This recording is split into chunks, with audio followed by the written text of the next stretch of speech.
ঐকমত্য কমিশনের পক্ষ থেকে একটা পুলিশ কমিশন সংক্রান্ত প্রস্তাব হাজির করা হয়েছিল এবং এ বিষয়ে বিস্তারিত আলোচনা হয়েছে এবং এ বিষয়ে রাজনৈতিক দল এবং জোটসমূহের মধ্যে ঐকমত্য প্রতিষ্ঠিত হয়েছে। পুলিশ বাহিনীর পেশাদারিত্ব ও দায়বদ্ধতা নিশ্চিত করা এবং পুলিশ সেবাকে জনবান্ধব হিসেবে প্রতিষ্ঠিত করার লক্ষ্যে বাংলাদেশে একটি পুলিশ কমিশন নামে একটি কমিশন গঠিত হবে। এই বিষয়ে রাজনৈতিক দল জোট একমত হয়েছেন এবং সেইভাবেই সংবিধানে এবং অন্যত্র এটার উল্লেখ করা হবে। এক্ষেত্রে যেটা বলা হয়েছে যে পুলিশ বাহিনীর পেশাদারিত্ব ও দায়বদ্ধতা নিশ্চিতকরণ এবং পুলিশ সেবাকে জনবান্ধব হিসেবে প্রতিষ্ঠিত করার লক্ষ্যে একটি স্বাধীন পুলিশ গঠনের প্রস্তাব। এই কমিশনের তিনটি উদ্দেশ্য থাকবে। এক, শৃঙ্খলা বাহিনী হিসেবে পুলিশ যাহাতে আইনানুগভাবে এবং প্রভাবমুক্তভাবে দক্ষতার সহিত দায়িত্ব পালন করিতে সক্ষম হয় তাহা নিশ্চিত করা। দুই, পুলিশ বাহিনীর যে কোনো সদস্যের উত্থাপিত অভিযোগের নিষ্পত্তিকরণ। তিন, নাগরিকদের পক্ষ থেকে পুলিশ বাহিনীর কোনো সদস্যদের বিরুদ্ধে উত্থাপিত অভিযোগের নিষ্পত্তিকরণ। কমিশনের গঠন প্রক্রিয়া জাতীয় সংসদে প্রণীত আইনের দ্বারা নির্ধারিত হইবে। তবে আইন প্রণয়নের ক্ষেত্রে জাতীয় সংসদ যেন প্রস্তাব বিবেচনায় নেয় তার জন্য একটি কাঠামোর কথা ঐকমত্য কমিশনের পক্ষ থেকে বলা হয়েছে এবং এ বিষয়ে ঐকমত্য হয়েছে। আইন প্রণয়নের ক্ষেত্রে জাতীয় সংসদ এইগুলো প্রস্তাবগুলো বিবেচনায় নেবেন। সেগুলো হচ্ছে, এক, যে আমরা বলছি যে কাঠামো হবে 9 সদস্যের। চেয়ারম্যান হবেন আপিল বিভাগের একজন অবসরপ্রাপ্ত বিচারপতি যার বয়স 75 বছরের ঊর্ধ্বে নয়।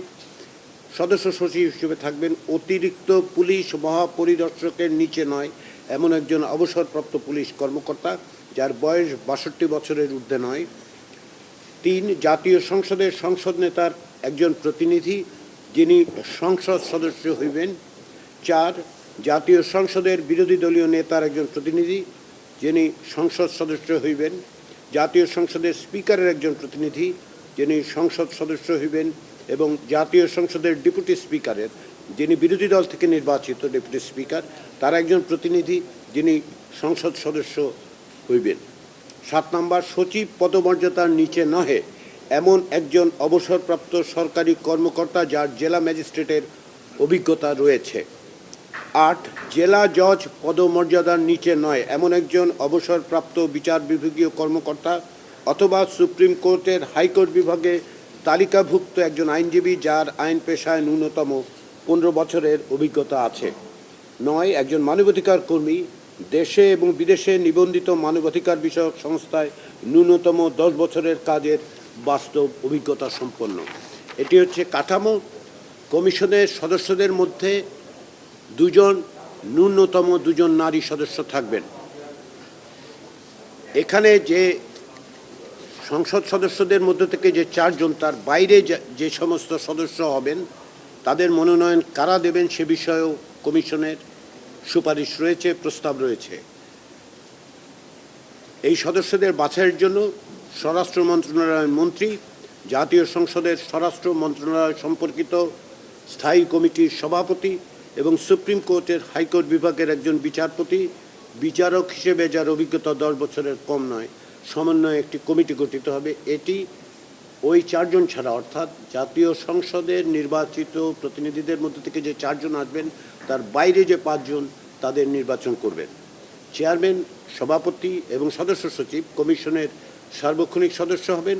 কমিশনের বাকি 7 সদস্য অবৈতনিক হবেন, তবে তাদের কমিশনের সভায় যোগদান এবং অন্যান্য প্রযোজ্য ক্ষেত্রে ভাতা সম্মানী প্রাপ্তি আইনের দ্বারা নির্ধারিত হবে। চেয়ারম্যান, সদস্য সচিব এবং অন্যান্য সদস্যদের দায়িত্ব, কর্তব্য, এখতিয়ার, জবাবদিহিতা, পদত্যাগের অধিকার এবং অপসারণের পদ্ধতি ইত্যাদি সংসদ কর্তৃক প্রণীত আইন দ্বারা নির্ধারিত হবে। কমিশনের নীতি নির্ধারণী ও নির্বাহী কার্যাবলী কমিশনের সংখ্যাগরিষ্ঠ সদস্যের সমর্থনে অনুমোদিত হইবে। কমিশনের মৌলিক দায়িত্ব ও কার্যপরিধি যা সংসদ কর্তৃক প্রণীত আইনে বিস্তারিত লিপিবদ্ধ থাকিবে এবং আইন প্রণয়নের ক্ষেত্রে কিছু বিষয় গুরুত্বের সাথে বিবেচনা করা হবে বলে কমিশন সুপারিশ করছে। এর একটি হচ্ছে, কোনো পুলিশ সদস্য কর্তৃক আইনের লঙ্ঘন তথা বেআইনি ও বিধি বহির্ভূত কর্মকাণ্ড নিরূপণ করত অপরাধের গুরুত্ব বিবেচনায় শাস্তির মাত্রা নির্ধারণ এবং তা বাস্তবায়নে সংশ্লিষ্ট কর্তৃপক্ষকে নির্দেশনা প্রদান।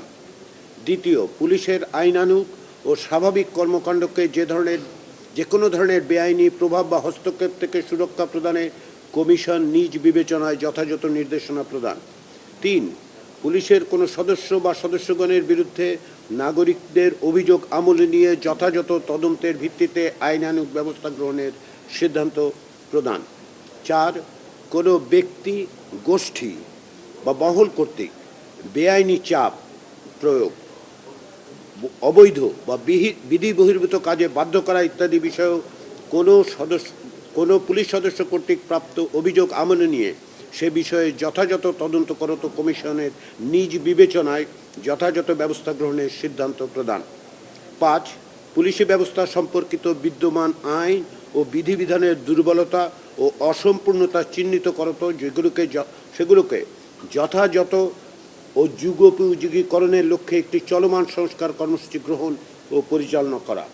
6, যে কোনো পক্ষ হইতে প্রাপ্ত অভিযোগের তদন্ত ও অনুসন্ধানের ক্ষেত্রে কমিশন পুলিশের যে কোনো সংস্থা, যেমন সিআইডি বা পিবিআই, এমনকি প্রয়োজন মনে করলে সরকারের সহায়তা গ্রহণের মাধ্যমে বিচার বিভাগীয় তদন্ত পরিচালনার অধিকার রাখিবে। 7, কমিশনের নির্দেশনা সিদ্ধান্ত বাস্তবায়নে সংশ্লিষ্ট কর্তৃপক্ষ বাধ্য থাকিবে। পুলিশ কমিশন বিষয়ে আজকের ঐকমত্যকে আমরা অত্যন্ত গুরুত্বপূর্ণ বলে বিবেচনা করছি, কেননা বাংলাদেশের পুলিশের জবাবদিহিতা নিরূপণ এবং সর্বোপরি নাগরিকদের অভিযোগ, পুলিশের কাছে পুলিশের বিরুদ্ধে উত্থাপিত অভিযোগগুলো যথাযথ তদন্ত এবং সে সমস্ত ক্ষেত্রে ব্যবস্থা গ্রহণের ক্ষেত্রে আমরা সবসময় ব্যত্যয় লক্ষ্য করেছি। বাংলাদেশের রাজনৈতিক দল এবং জোটগুলো ঐক্যবদ্ধভাবে এই সংস্কারে এক হয়েছেন। আমরা দৃঢ়ভাবে বিশ্বাস করি যে এটি বাস্তবায়ন করা সম্ভব হবে এবং বাংলাদেশে পুলিশি ব্যবস্থায় একটা বড় রকমের পরিবর্তনের সূচনা হবে।